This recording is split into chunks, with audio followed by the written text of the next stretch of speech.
ஒரு டைஸோட 3 different positions கொடுத்துருக்காங்க friends. நம்மள என்ன கேட்குறாங்க, சிம்பிள் டாலருக்கு ஆப்போசிட்ல என்ன சிம்பிள் வரும், இதுதான் கொஷின். சி ஃப்ரெண்ட்ஸ், இந்த மாதிரி வந்து 3 பொசிஷன் இல்லை 4 பொசிஷன் கொடுத்தா நீங்க ஏதாவது 2 பொசிஷன் சூஸ் பண்ணிக்கோங்க. நான் வந்து ஃபர்ஸ்ட் 2 பொசிஷன் சூஸ் பண்ணிக்கிறேன். இங்க என்னென்ன சிம்பிள்ஸ் வந்து காமனா இருக்கு, அட்டு காமனா இருக்கு, பாருங்க ஸ்டாரும் காமனா இருக்கு. அப்ப அன்காமன் என்னது, இங்க டாலர், இங்க வந்து எக்ஸ்கிளமேட்டரி. அப்ப டைரக்டா நம்ம சொல்லிடலாம் டாலருக்கு ஆப்போசிட்ல எக்ஸ்கிளமேட்டரி வரும். இது ரொம்ப ரொம்ப இம்பார்ட்டன்ட் லாஜிக். அதாவது அன்காமன் வந்து இங்க என்ன அன்காமன், டாலர்.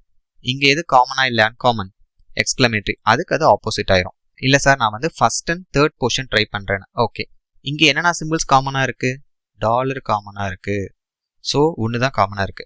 அப்ப இந்த மாதிரி ஒன்று காமனா இருந்தா என்ன லாஜிக் வரும் ஃப்ரெண்ட்ஸ், காமனா இருக்கிறதுல இருந்து கிளாக் வைஸ் எழுதிக்கோங்க. இப்போ ஃபர்ஸ்ட் பொசிஷன்ல டாலர் காமனா இருக்கு, அதுல இருந்து கிளாக் வைஸ் எழுதிக்கோங்க. ஸோ டாலருக்கு அப்புறம் அட்டுக்கு அப்புறம் ஸ்டார், அதை நோட் பண்ணிக்கோங்க. இப்போ தேர்ட் பொசிஷன்ல காமனா இருக்கிறது டாலரா, அது ஃபர்ஸ்ட் போட்டுக்கோங்க.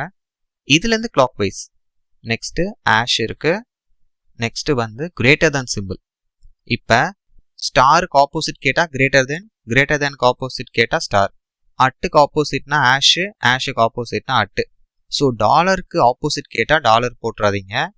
எந்த சிம்பிள் லெஃப்ட் அவுட்டு, சி 6க்கும் 6 டிஃப்ரெண்ட் சிம்பிள்ஸ் கொடுப்பாங்க ஃப்ரெண்ட்ஸ், ஏன்னா 6 சைட் தானே கியூபுக்கு. அப்ப எக்ஸ்கிளமேட்டரி தான் வந்து டாலருக்கு ஆப்போசிட், ஏன்னா அதான் லெஃப்ட் அவுட். இப்ப எக்ஸ்கிளமேட்டரிக்கு ஆப்போசிட் கேட்டா கண்டிப்பா டாலர் தான் போடணும். ஸோ இந்த கொஸ்டின்ல டாலருக்கு தான் கேட்குறாங்க. அப்ப ஆப்ஷன் ஏ தான் கரெக்ட் ஆன்சர்.